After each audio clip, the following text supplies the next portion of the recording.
and welcome to PHP Podcast. I'm Mike. And this is Orlando, and we're on episode 327. Yeah. AD 223. That was, I guess, a very formal way of saying what year it was. And honestly, I still feel like we're in 2020. Like we're still kind of in this. I do miss the good old reselling days. We're in the good old reselling. We are. But I don't want to. I miss the easy days.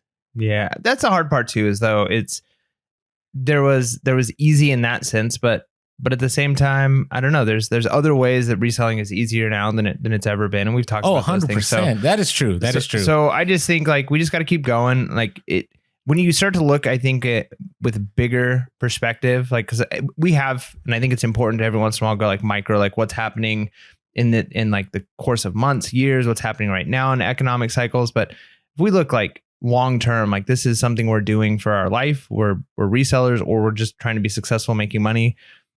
When you look at things a little bit more long term, it's like it's gonna be fine. Like we're gonna be fine. Oh, I agree. So I agree. Yeah, you just gotta hold on. Yeah, just gotta keep going. I think there's gonna be a lot of good things this year, and I'm excited for some reselling, and this is our first update episode of 2023. It is. So yeah, not like a because it's so early in 2023, we're not gonna have a lot of like this is how 2023 has been so far. But I think we get to kind of set the tone. So maybe let us know in the comments below if you're watching on YouTube, or if you're not watching on YouTube, go on over there and give us a like and subscribe, and let us know in the comments.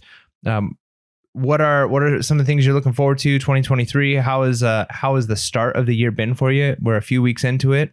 We're kind of in that returnuary. If you were doing a lot of that Amazon game, even some with eBay, Q4 is kind of ended. We're kind of moving into the next cycle of things. Taxes are coming up. Like what are you anticipating? What are you thinking about? How's it going? Let us know in the comments below. And if you've got ideas of things you want us to talk about in this upcoming year, let us know in the comments below, and we can try and make some episodes about it. Agreed. So do you want to update first? Do you want me to update first? Yeah. I mean, I don't have tons of updating my sales. I mean, a couple of things that I've been trying to balance. So I've kind of shifted. We had a lot going on, sickness the last few weeks, and then we had like a big move we did. And right now my wife is very, very pregnant. We're probably in the next 4 weeks or so, 4 to 5 weeks, are going to have our third child. Time has flown by. It really has. But with all that being said, there's been things where because we're part-time, it's been easy to say like, we'll just throw the eBay store on vacation mode for a little bit. We got this move we've got to do, just throw it on vacation mode. Or we've got, stuff going on. We're sick, throw it on vacation mode. We've got to go travel, vacation mode. The hard part with that, or not even necessarily, I'm saying vacation mode, but like we've mentioned before, we kind of just extend the timeline is a little bit easier to do for those things, or that way you're still getting sales, but they do reduce. You get fewer sales when you have the longer before you're going to ship out. That being said, I've been a little bit more stressed out about, am I going to be able to keep my top rated seller? Now that hasn't been something I've worried about. In fact, I feel like I got top rated seller pretty quickly without having to work that hard for it. But I do know it is an accomplishment. There's a lot of people who've, worked really hard to try and get there. And the metrics for the top rated seller has to do with a 12-month period of time, number of transactions, along with a certain amount of sales, along with a certain metrics in certain categories of defaults. Like, do you have fewer than X percentage of defaults or returns? Defects. Defects. And do you have you made a certain number of sales in a 12-month period? Which again is no problem, but then because of the way like a 12-month period works, if you go a month where you don't have sales, then that almost becomes like a thing you've got to deal with throughout the year. Right? Yeah, you're always playing catch up. And if you've had 2 of those in a year, maybe it wasn't so bad because the year before, your February was fine, but then now as you're moving into this next year and you did something else in December, and now those 2 things are both kind of combining, it could really mess you up, and you can get into a place where you're trying to, play catch up to keep that.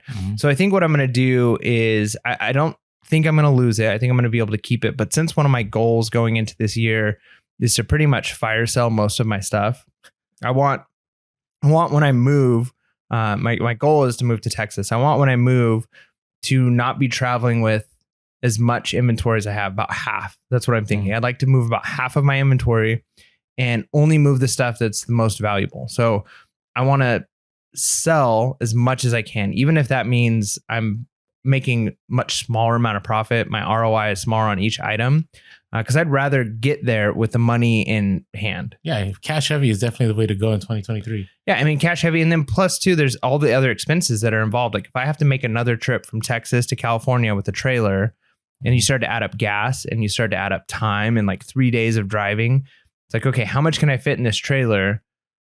Would it be worth the, $2,000 I could make if I long tailed all of those items as opposed to if I just sold them closer to cost? Maybe it's worth just doing that and not have that extra trip and all of the expenses that can come along with that. So I'm thinking I'm going to really just put a lot of my stuff on sale, get all of my death piles listed just to get that activity going, and then be okay with kind of a little bit above break even point on enough items to give me a bigger buffer that I'm not worried about the losing top rated seller as it comes into, okay, it's summertime, summer slowdown. We're in the middle of a move. We've got our third child, and it gives us that freedom to say if we need to again, all right, let's put a store on vacation mode for a few weeks. But I kind of need to get like a good buffer of sales in now in order to give me that freedom. So that's something I want to do. And it's not that I haven't been reselling. It's just my focus hasn't been on eBay as much. I've done a lot more local to local deals. And just because there's been some benefits for me for that. I have a little bit more space where I'm at right now. So I've been able to get some bigger items. List them on OfferUp, sell them on OfferUp. I'm closer to the like freeway meetup point where everybody meets in my town. So it's like 5 minutes for me to get there. You have to deal with a couple of flakes, but it's like cash in your pocket right then. You're not worrying about fees. You're not worrying about all of those shipping. And so I've been doing a lot of that, but then I've been thinking, man, like if those sales had been on eBay, I would be less worried about losing top rated seller. So there's the benefit of that, but of doing local, there's lots of benefits doing local sales. There's problems too, flakes and things, but I definitely need to, I think, ramp up my eBay sales just a little bit in order to give me that like breathing room of, okay, I'm not going to lose top rated seller anytime this year or hopefully ever. Yeah. And I appreciate you keeping it real. It's not a confession, but again, if you're listening for the first time, you're probably wondering like, why am I going to listen to a podcast about somebody who's about to lose their top rated seller? By the way, I don't think I'm going to lose it. No. I want to make sure that I don't, right? It's like one of those things where... But, a new person's probably listening. And here's the thing. This podcast always started as a document of what we do in reselling. And so Mike has been a part-time reseller since day one. I've been a full-time reseller since day one. Now, if I was saying I may lose my top-rated seller, then it's time for us to shut down pretty soon. I think I'd stop doing the podcast. I'd be like, what's wrong with you, Orlando? I know. You're supposed to be reselling. So I have to. I can't pay the bills if I don't resell. So I appreciate Mike sharing that. And that's the beauty of being part-time, though. Yeah. The fact that when you're part-time, you can make those adjustments when you need to. You can take a break and say, you know what, I need to focus on my family, or maybe other financial opportunities arise, right? Maybe you end up picking another hustle that is a lot easier and then gives you another stream of income. Yeah. I mean, that's part of it too, is I mean, even over being a teacher over the last couple of years, I've had the opportunity to do a couple of Saturday things and then also summer school.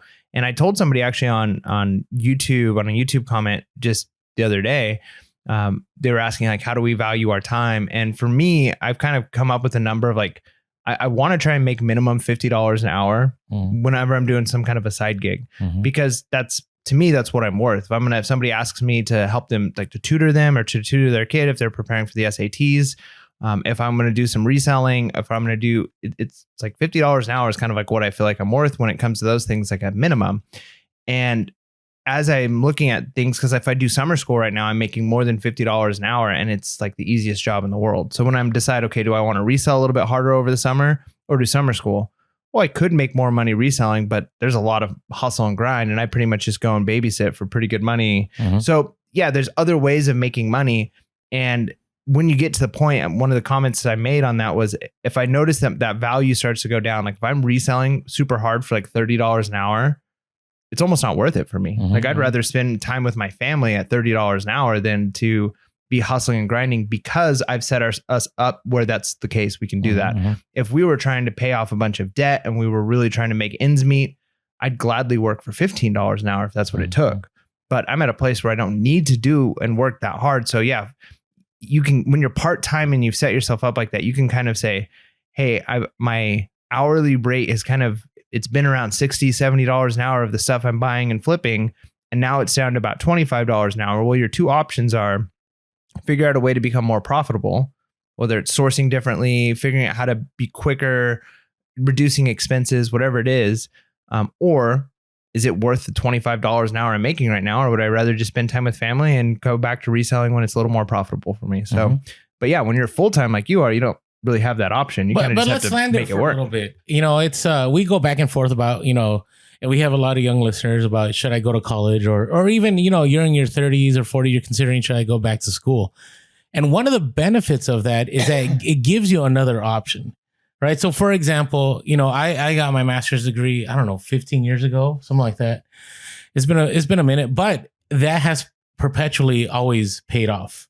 Right. So either, every once in a while I'll get a school that will pick me up and they want me to do some consulting, whether it be, helping teachers or whether it be, how to, help us set up our school, help us to be successful. Or, I do get every once in a while, I do teach in the homeschool community and I'll get people that will hire me to tutor and I love it. And it's not a lot of leverage, right? I don't have to go and source an item. I don't have to go and deal with returns of customers. I'm in a room and I'm tutoring somebody on a subject of history that I'm passionate about. And it's not difficult to do. Right. And so that degree that I earned, 15 years ago, and then my undergrad that I earned 20 years ago, like I'm still getting paid for that. Now, obviously taking on student debt and all that, is not a good thing. But anyways, I always want people to understand that, like, people are so gun ho about, well, I'm not going to go to college. I'm not going to get a degree. I'm not going to do anything because it's not going to make me money. Well, you got to be wise about it, right? Don't go to school for something that's not going to pay in the end. Yeah. I still think a trade job's better though. No, I listen, I don't argue with it. I came across a former student of mine the other day and he's a welder. And he's making way more. He's doing really well. I had a kid who was 16 when I was teaching. This was about back in 2009, and he was making more money on the weekends than I was a teacher because he knew how to drive a bulldozer, how to clear land, and so he'd pick up all these jobs. And he actually bought me a car, so he was actually doing pretty well. Yeah. So. All right. Well, hey, so things have been. I don't even know. I don't even have words. I wish I keep saying. And I'll keep saying this again. No one knows. No one knows about 2023. No, YouTube, there's all these YouTubers trying to get a handle on it's going to be a great year. All these YouTubers saying it's going to be a terrible year. No one knows. We don't know. Our own government doesn't know. No one knows. But what I do know is that in reselling, buying low and selling high is the primary rule. I also know that I have to make sales, so I have to make deals. I also know I have to have consistent inventory that I can source. So with that being said, Q4, and we'll have a whole episode about Q4 right now. Not right now, but in a week. But it was kind of interesting because I had better sales the days that followed Christmas than I had the days leading up to Christmas, which maybe is people had, gift cards, or maybe people felt comfortable now. I don't know what it was, but what ended up happening is the day after Christmas, sales exploded. Like, I don't know what happened, but I had like these consistent days of sales on eBay, and all day I was just, I would pack something because, I wasn't doing much and my kids and I were hanging out and at home. And so someone would sell, I'd pack it, minutes later, someone else would sell. And eventually I got to a place where all right, I'm not going to pack anything. I'm just going to do it all at once, which is good practice. But sometimes I just like getting out of the way. And so things went really well.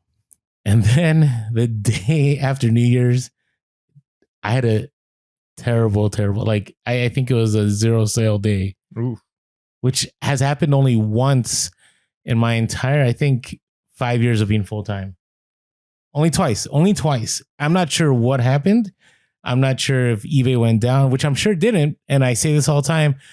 And, if you just listen to our previous Monday minisode where we talk about the idea that, you need to stay focused on your own business, because you may think things are terrible. And then you go looking for it, right? You'll go to YouTube and you'll start searching like, why are eBay so slow? And you're gonna hear the echo chamber that you want, but reality is somebody's doing really well on eBay when you're doing really bad. So I kind of was like, all right, I'm gonna keep going, and sales just died. I don't know what happened. I had 3 terrible days, and then things started picking up again, back to kind of normal levels.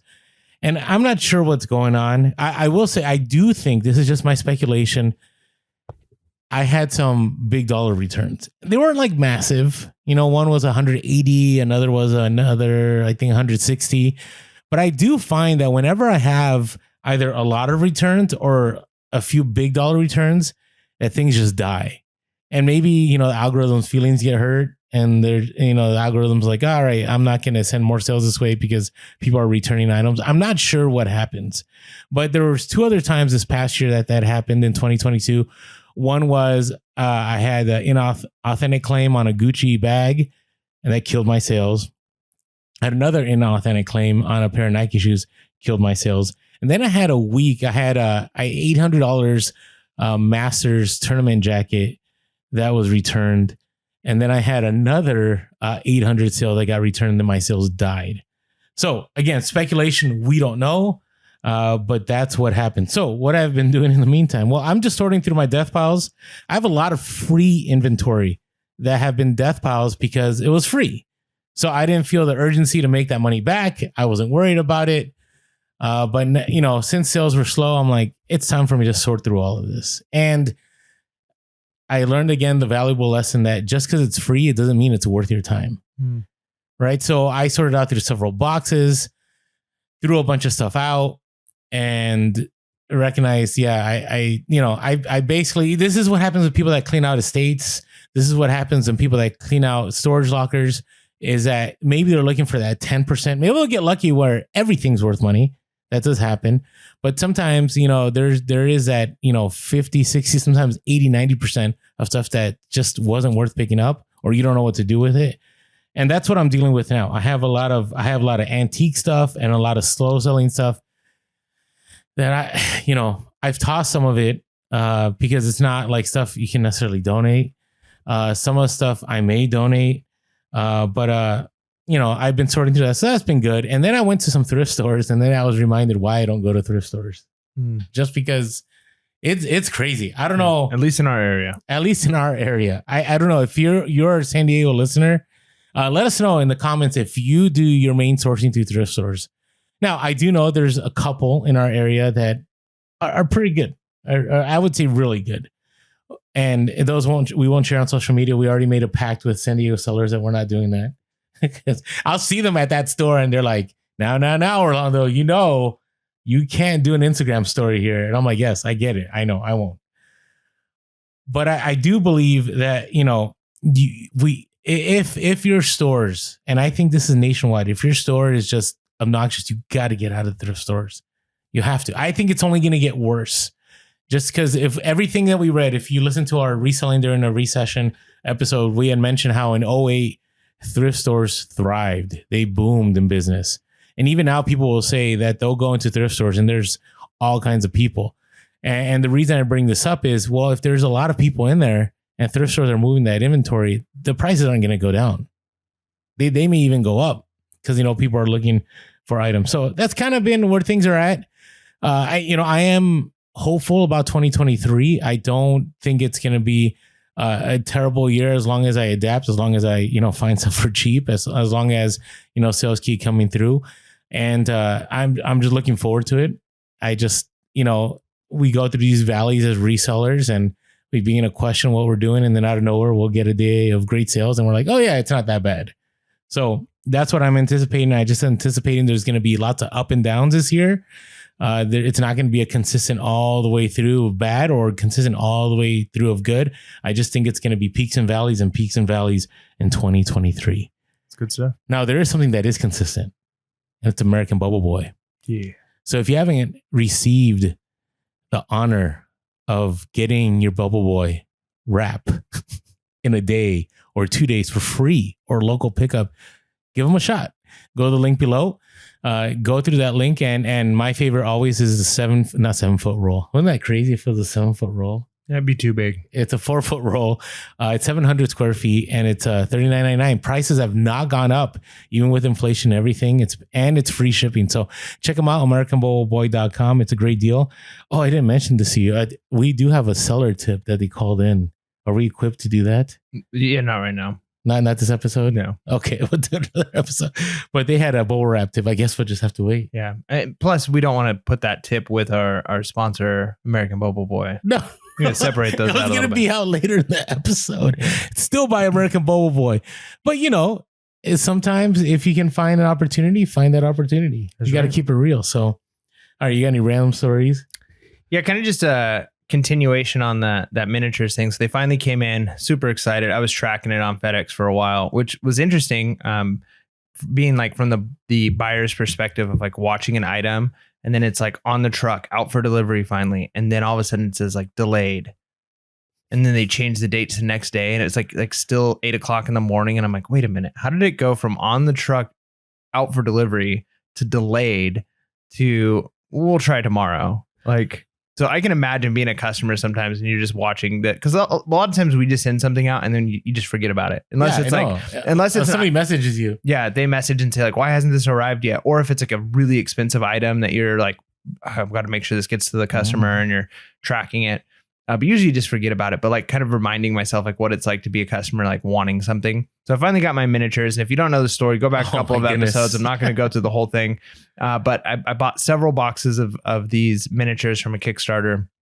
And it's really weird because part of me was like, okay, do I want to list them right away on eBay? Because they're still not, the American customer base is just now getting these in their hands over the last few days. And so there's not very many listed on eBay. The thing, though, that's kind of interesting to me is there's been maybe 2 or 3 full sets listed on eBay. A couple are listed high, and like a couple of people listed really low, like $140. And they sold the set for $140. I'm like, I think we can get like $300 for these. So I'm like, is this one of those things where like people are already going to try and race to the bottom? Or am I going to let a couple of those knuckleheads sell for really cheap? And then is the price going to go up to $300? But then eventually the market get flooded. So it's like I'm almost playing that like timing game of like, I should just list it now, list it for the price I think I'm going to get. So it's not like Amazon where I'm going to be adjusting it super, quite often throughout, but then still wondering there's going to come a point when I'm going to have to pull the lever and just offload these if the price starts tanking. Because I think that the warehouse that was holding them has like an extra 800 sets that they were able to get as part of the deal in order to pay off the debt that was owed to them. And they're going to start releasing these. I don't know whether that's they're going to. Not very many, though. I mean, it's not very many, but you got to figure like there's probably like a couple thousand people that are like dying to get this product that missed the Kickstarter. So it's not like tens of thousands or hundreds of thousands of people. Now, it's still a good deal for there's hundreds of thousands of people who play games like D&D and stuff that would be interested in this. But unless there's somebody who follows Kickstarter and knows what to look for, they wouldn't even know to look for these. Right. So I think the demand is going to be pretty good, but there's not so many people after them. So, but what I am noticing is a lot of people are selling them mostly from Australia that have been selling them instead of as full kits, selling them as like individuals or sets. So like the way the sets are set up is each box would have like 200 and some odd miniatures in it. And so there's like 5 werewolf miniatures and 5 vampire miniatures and 5, were rats and 5 guards and 5 like whatever the things are. Yeah. And so people are selling them either as individuals or like just those 5 of the gargoyles, right? And they'll sell those in like a $8 or $9.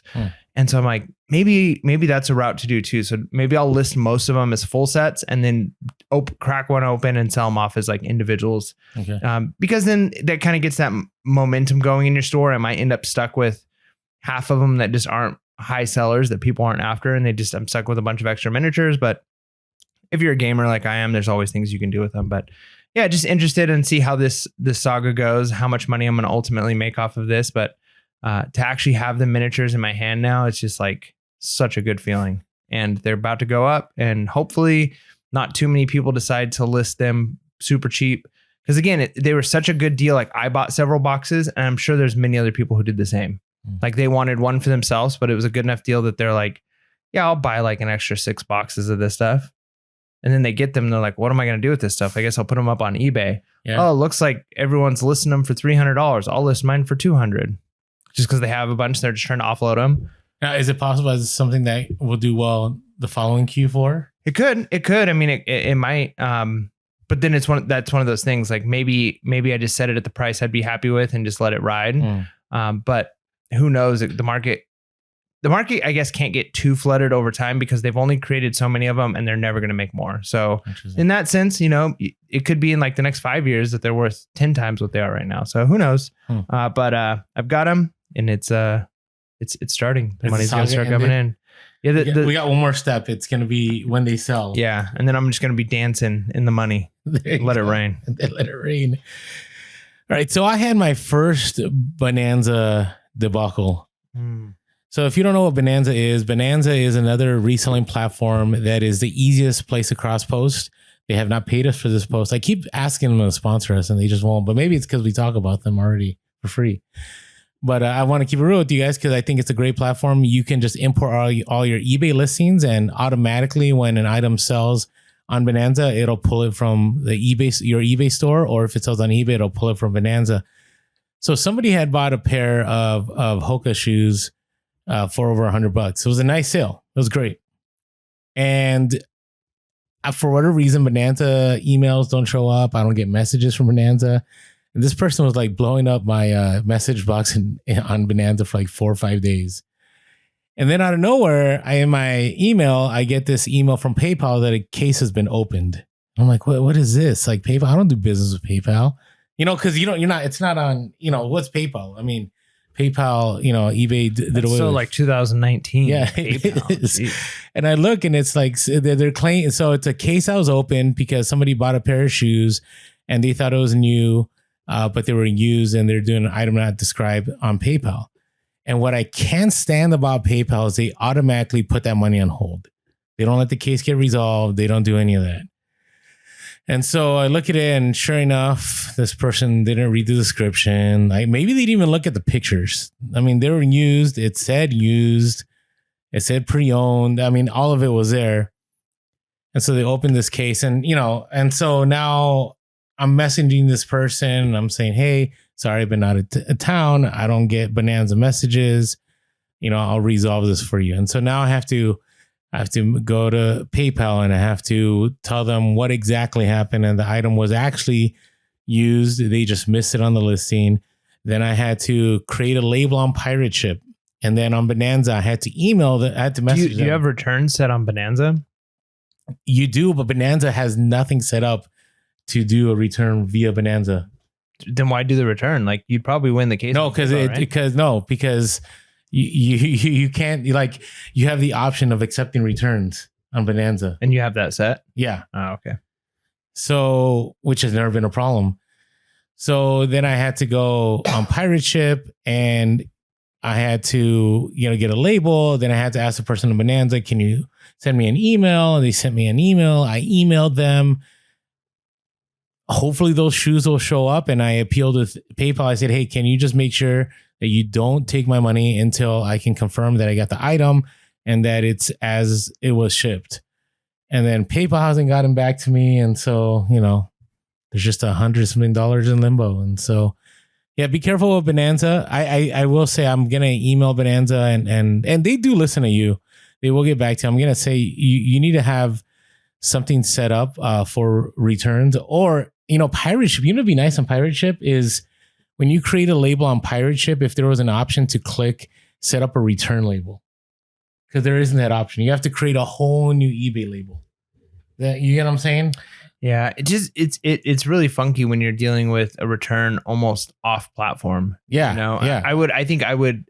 We've talked about the benefit of having returns and then potentially free returns. I'm of the belief of just having returns, not free returns for eBay, even though there's benefits to having free returns.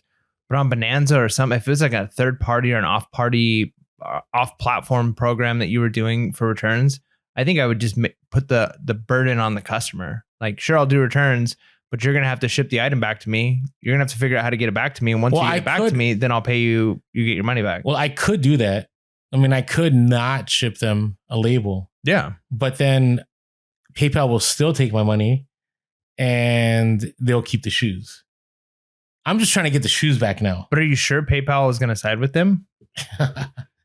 The history of PayPal, in my experience, has been they side with the buyer way more than eBay ever does.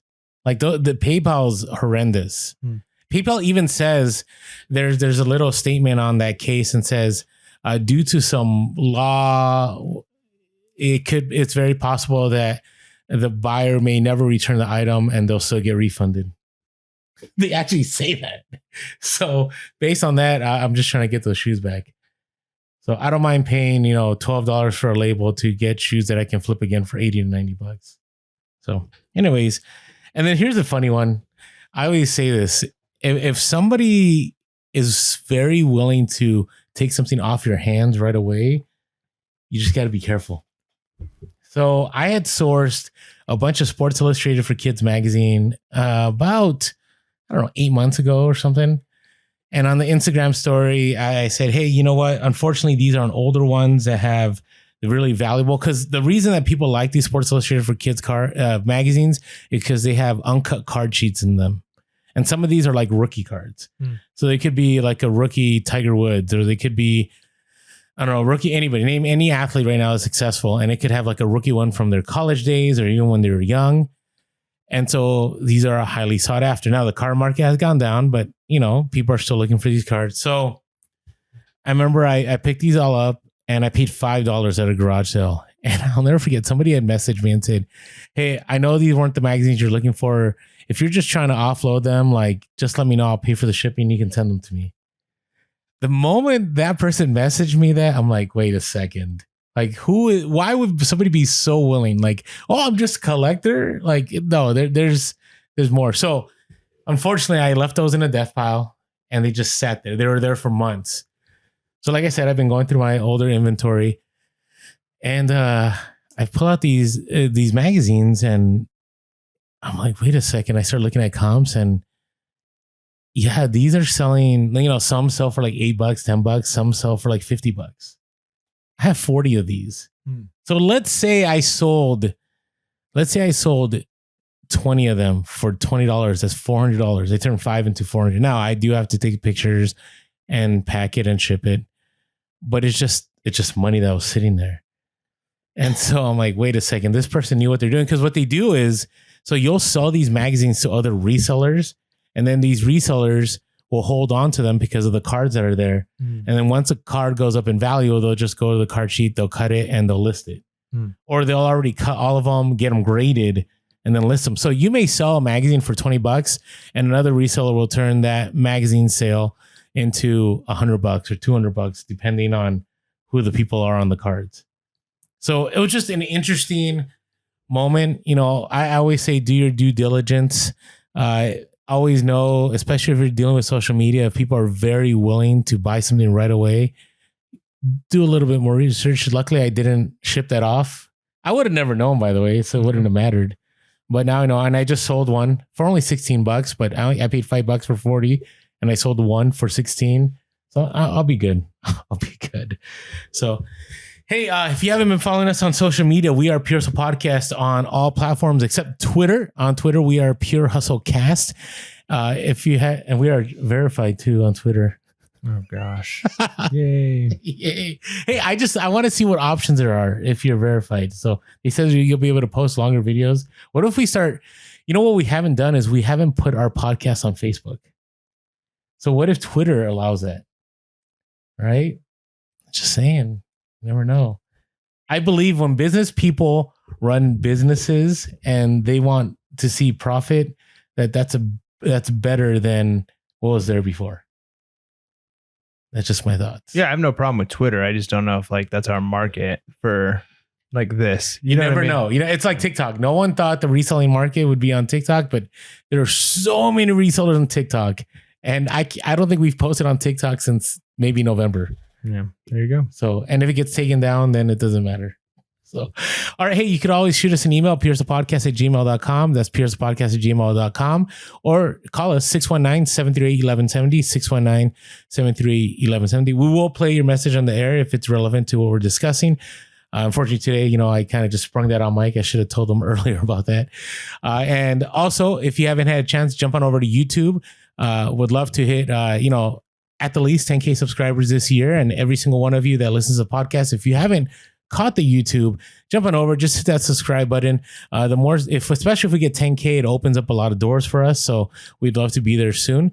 And also, if you haven't had a chance, jump on over to iTunes reviews. We are the highest rated and most rated reselling podcast on iTunes, which doesn't say we're like huge, but we're at 660. Would love to be at 700 by the end of January. I know I'm thinking big. That would mean just 40 of you would have to go over and give positive reviews about the podcast, and we'd be in the 700 club.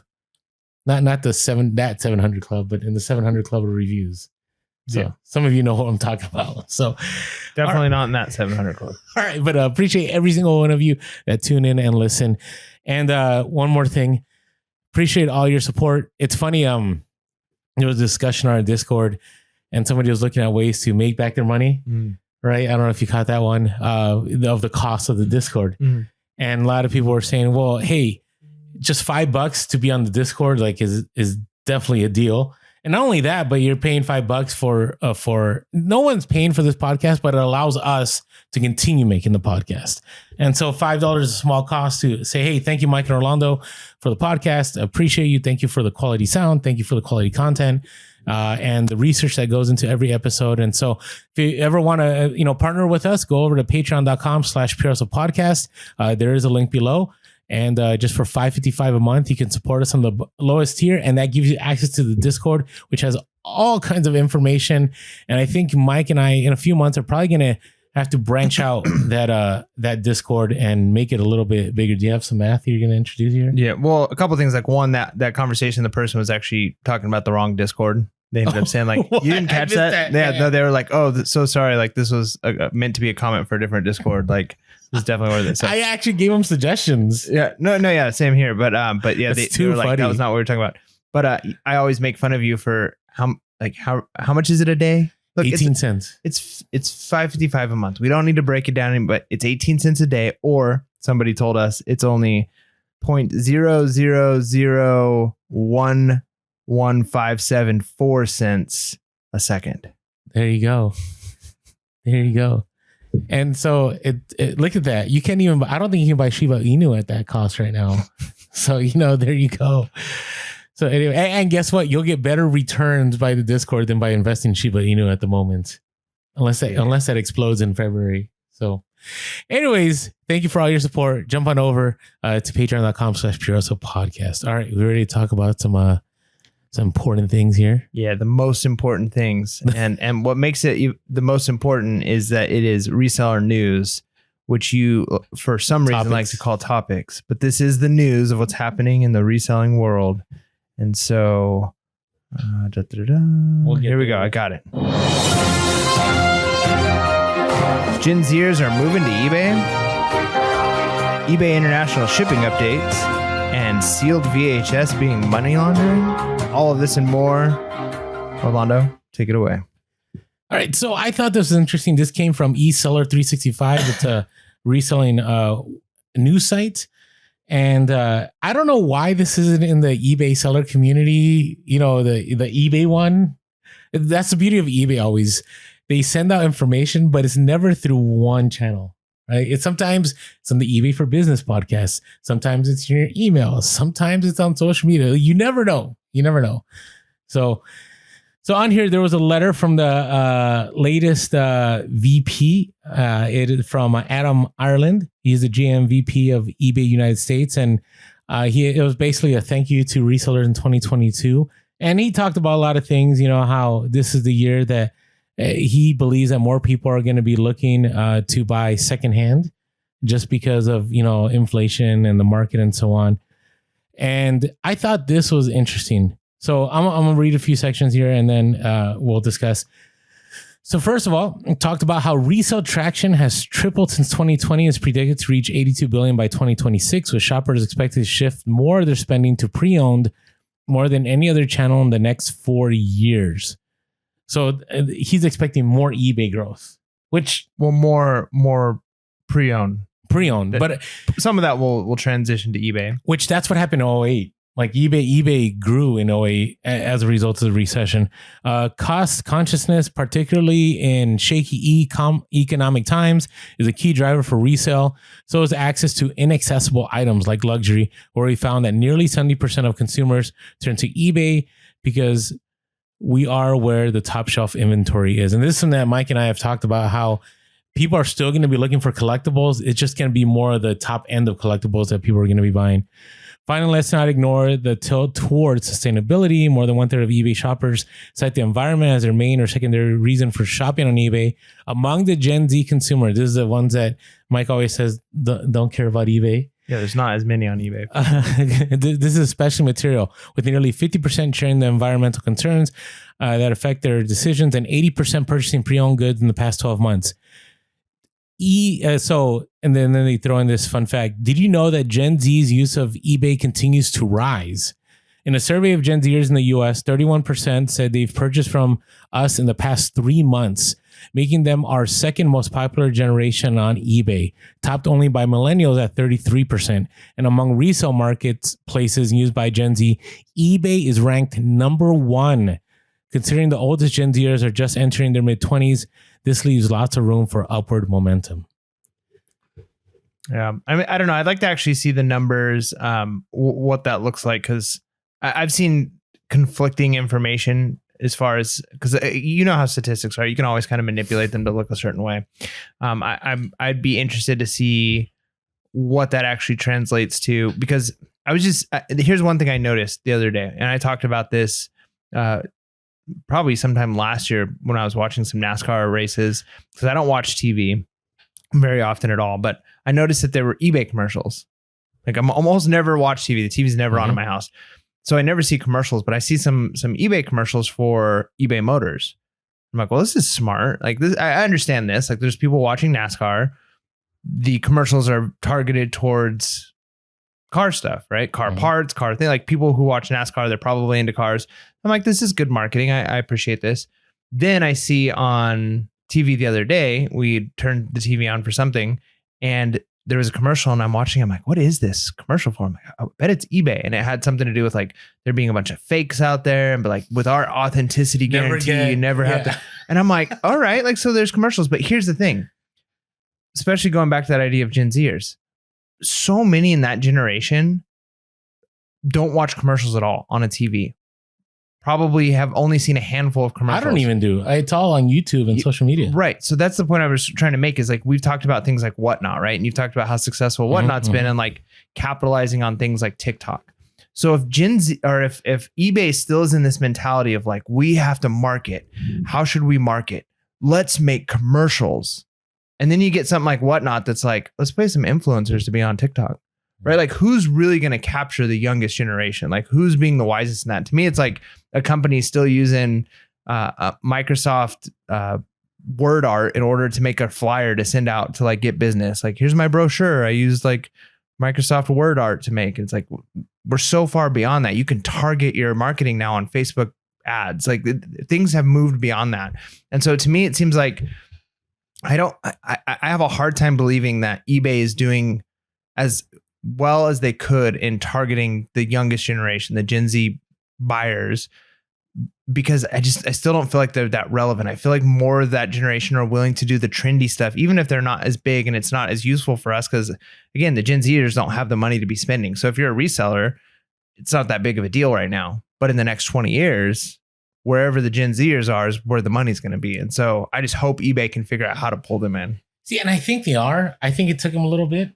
Because I do see more stuff on TikTok. They are doing more collaborations. I can't think of any right now, but they are doing, I feel like an old man saying this, but collaborators with younger artists that are, you know, more known in the TikTok space.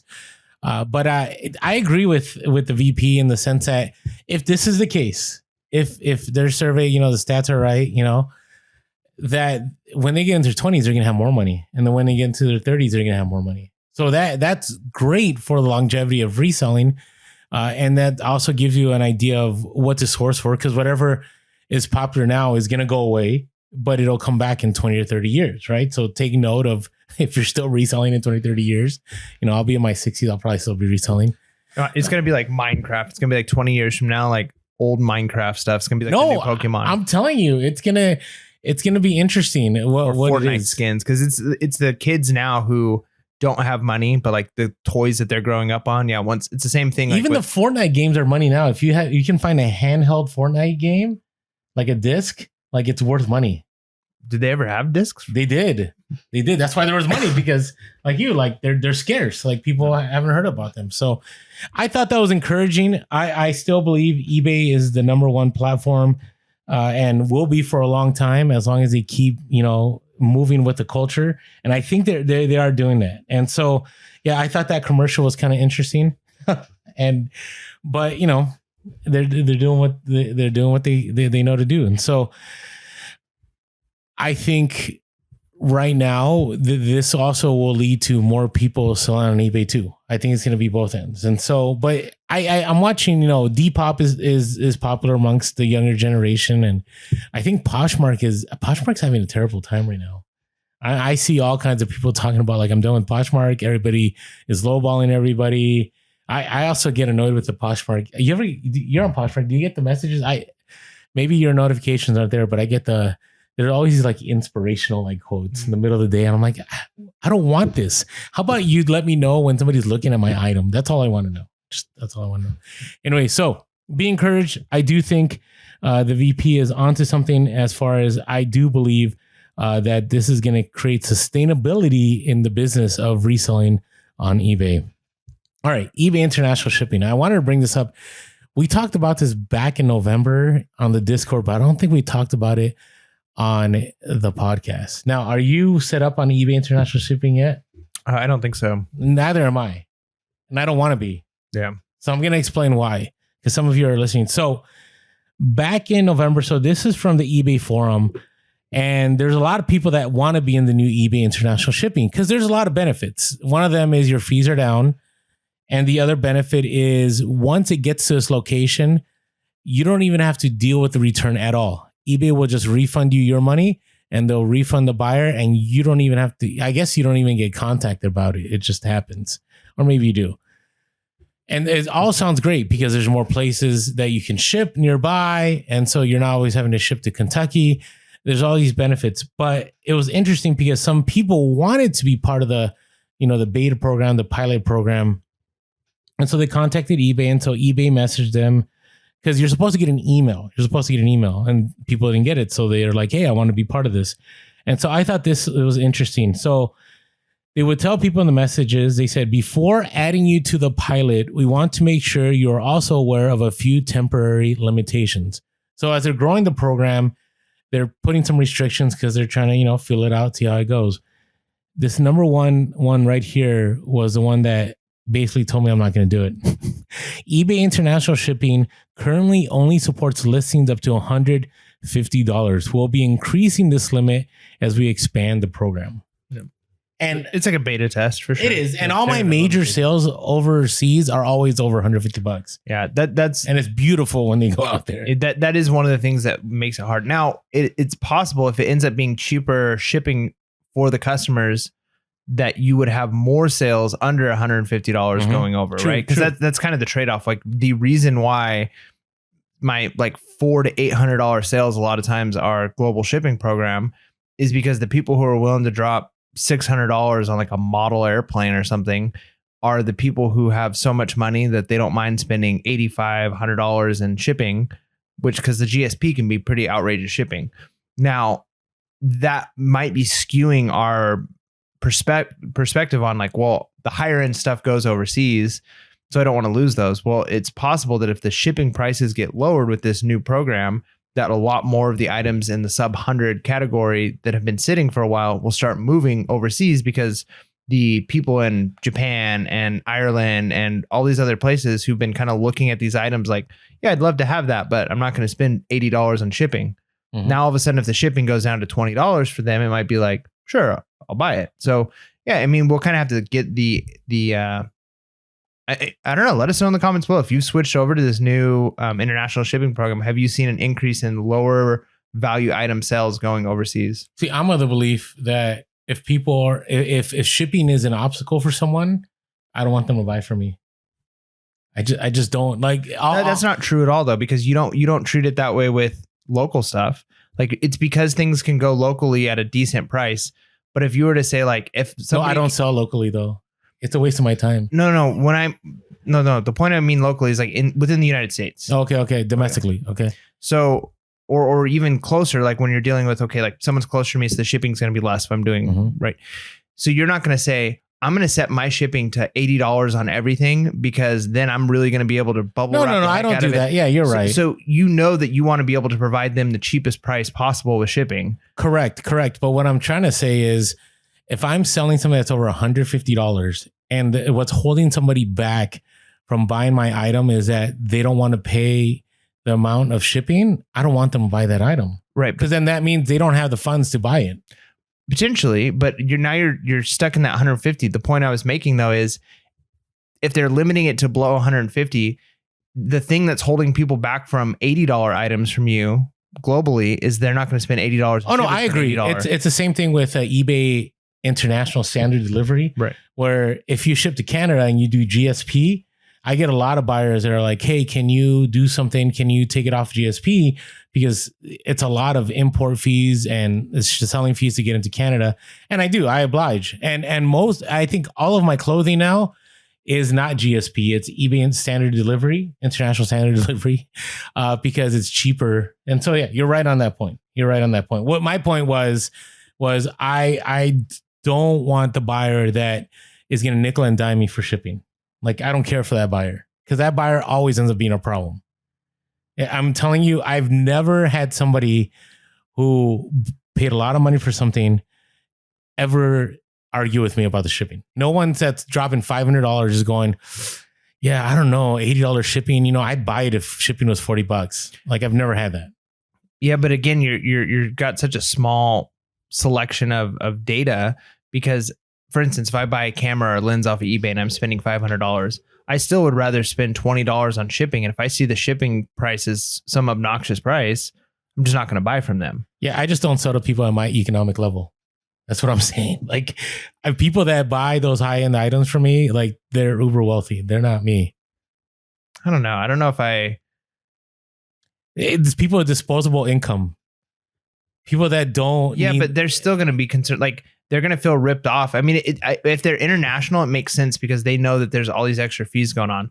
But I can't imagine if you're selling something domestically, you can just be like, well, this is a $500 plus item, so I can just put an obnoxious shipping and handling. Oh no, I'm not saying do that, but I don't set up those fees. eBay set up those fees, but I've never. I mean, I remember in Brazil, I sold a pair of shoes to somebody for $350 and they paid $400 for shipping. They didn't blink an eye. They never said anything. They were good with it.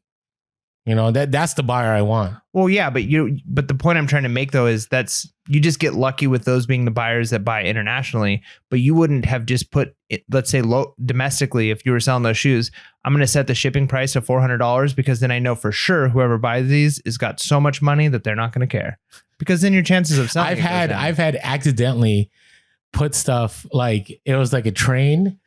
And I put the wrong dimension. Make sure you always put the correct dimensions. Dimensions were like 24 by 18 by 24 and like 18 pounds. And they paid $100-something for something that would have only cost like $20. And part of me wanted to message them, but I'm like, hey, if it's really a problem, they'll message me. Didn't matter. They're like, I don't care. Let us know in the comments. I'm interested. How many of you think that shipping does not matter if it's their high-end buyers? Let us know. Let us know what your experience is. I mean, you could. The point though is, I would say, is you wouldn't put your money where your mouth is on this. You wouldn't go in and put everything that you have currently in your store that's over $500 and put $150 or $200. What I'm just saying is that when I sell high end items, the people that buy them don't nickel and dime me over shipping. That's all I'm saying. I'm not going to try to rip people off. I'm just saying no one goes, oh man, I don't know if I could afford that much. Like, no one. Because they're already dropping a ton of money. Yeah. I guess the point I'm trying to make though is if those prices have come down, it would still be a good thing for us because then agreed. More of an average person could buy things internationally. Agreed, but I don't believe a lot of the average people that buy from us internationally are average income people. It costs a lot of money to ship stuff overseas. Right. That's the point I'm trying to make is if we can broaden our audience, if those prices were to come down, like that would be a valuable thing. Okay. That's fine. I just want to move on. It is what it is. All right. Hey, but I called eBay today and I asked them a question. I said, hey, listen, I'm trying to get clarity here. I'm still doing GSP. Is $150 still the threshold? And they said, no, it's expanded. In some markets, 2,000, in some markets this, but they couldn't give me a definitive answer. So everybody needs to make their decision as to whether they want to try to get into the program. I'm just going to wait it out. I'm going to wait for all the damage to be done. And then once that's done, hopefully they'll just transfer me over because it's supposed to be an automatic transfer. This is only if people are really urgent about trying to get into the program. So I'm not there yet. All right. I have a theory here. This isn't news. This is a theory. I want to hear your thoughts. So there are legitimate eBay VHS sales out there, right? We just had somebody in the Discord and we'll probably share it as a hustle week, but they just sold a very valuable VHS sealed for $700 that they picked up for $1. And I'm like, I wonder if these are Bolos, right? Like this is something. But then I look here and I'm looking at the top end and we're still dealing with Black Diamond. Right, we got Beauty and the Beast here that sold for $11,000 used. We got Chicken Little that sold for $15,000. We got, what do we got here? Nightmare on, this one's sealed. Okay. We got another Lion King for $10,000. We have Fox and the Hound for $10,000 used. We got 101 Dalmatians. We got The Godfather. Maybe. We got, look at this. We got Sesame Street. Imagine that VHS videotape used. Look at that box. Destroyed for $8,566. 11 bids. Okay, let's see if there's anything special here. There's nothing special about this one. I mean, did one of the Muppets, did one of the Sesame Street characters like commit a crime? Did they run for president? Like, I don't know. So my guess is the reason I bring this up, if you're a new seller, okay, you're a new seller, everybody always gets trapped with the Black Diamond VHS, right? This happened in our Discord where somebody's like, oh, I found these Black Diamond VHSs, and somebody had to be the bearer of bad news and go, actually, they're not worth anything. No, they were totally joking in the Discord. No, there was somebody that was legitimate. I don't think so. Yeah, there was one person. I know who you're talking about, but there's somebody else that was on there and that was legitimate. We've also had people on Instagram where we post it and people are like, oh man, I think I have some of these in my attic.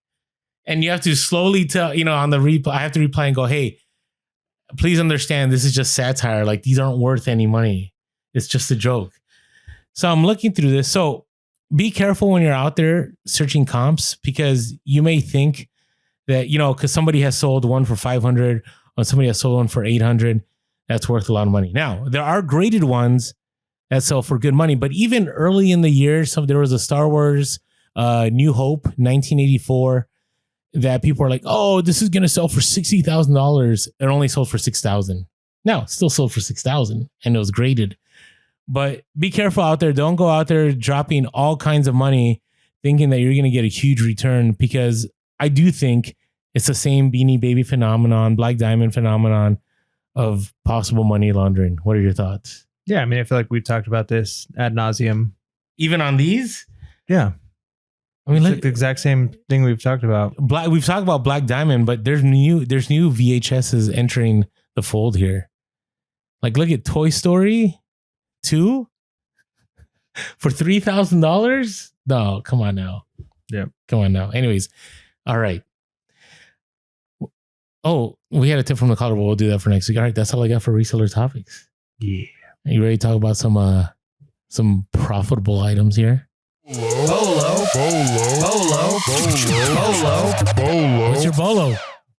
What's your Bolo? So I've talked in the past, my wife and I have done a few runs to like outlet malls and been able to pick up some Lululemon stuff that's been on clearance, which has been pretty profitable. And one of the items, and I hope I'm not killing anybody's market right now, we've done this a few times and it's been pretty successful, but it's just not an area where I like to spend as much of my time anymore. But Lululemon has these fanny packs that are, for whatever reason, they sell at a pretty decent price for Lululemon. It's only like $35 brand new, which for their stuff is like pretty incredible that they have something that cheap. I think they're pretty overpriced, but $35 for a new fanny pack, but they oftentimes go out of stock. Like this is for whatever reason, an item, at least over the last year or so, that they've not been able to keep in stock. They'll get them in stock. They'll be in stock for a few weeks and then they're out of stock for months.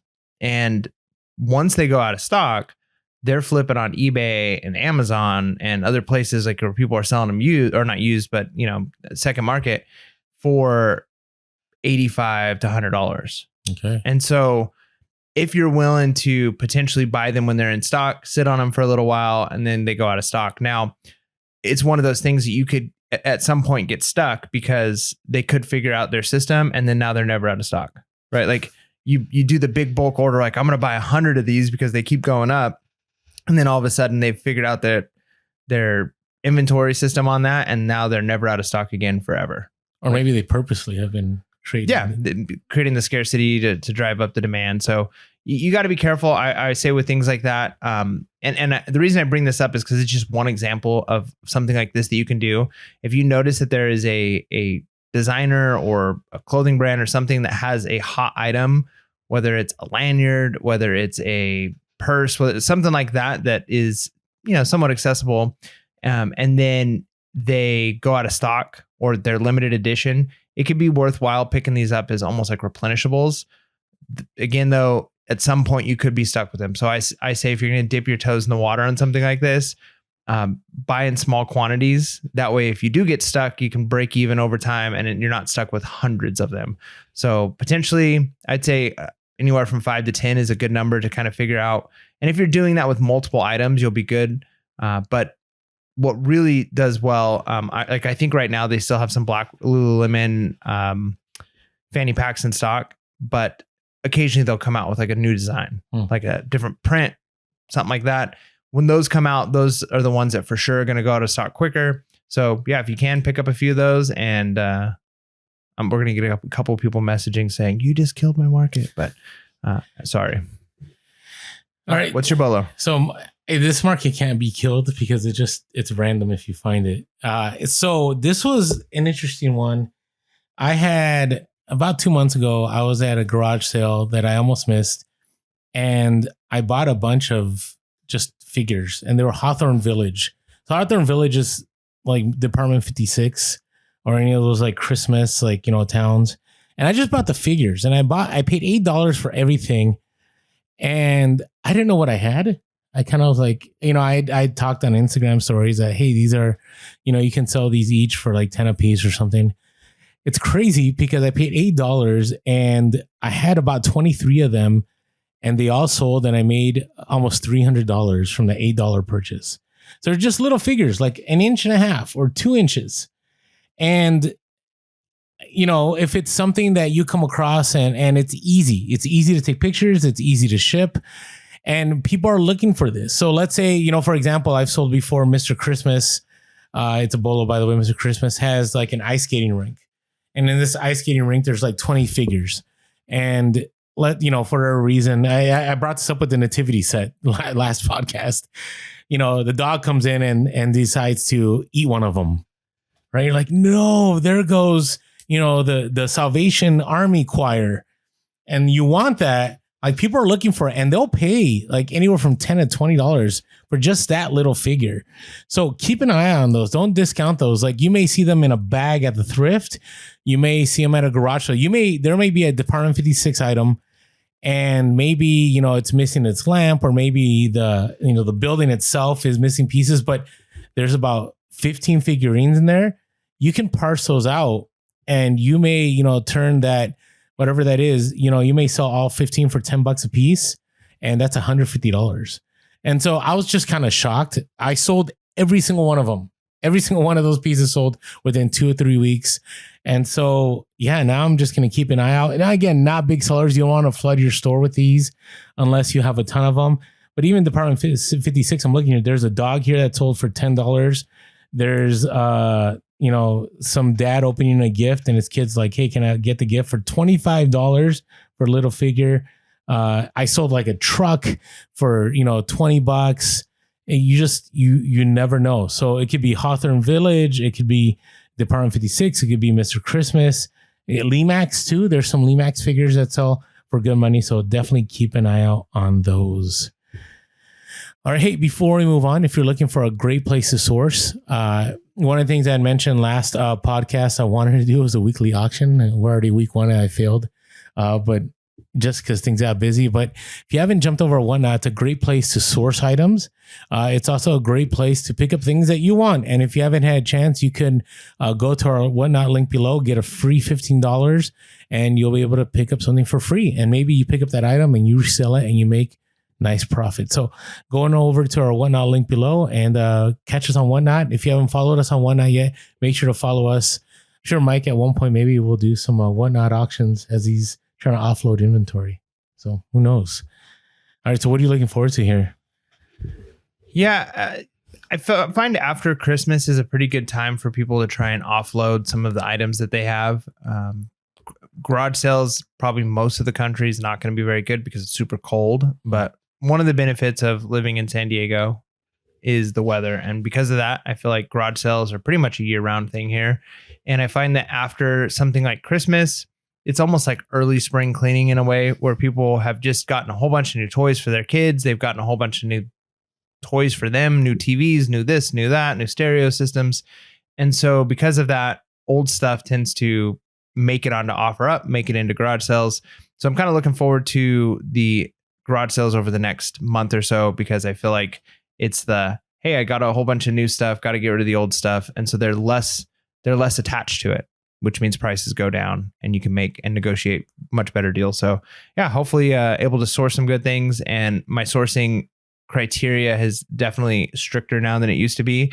So I don't pick up as much as I used to pick up, but when I do pick up things, I know it's very profitable. So excited for some sweet garage sale time. Christmas presents. That's right. What about you? There you go.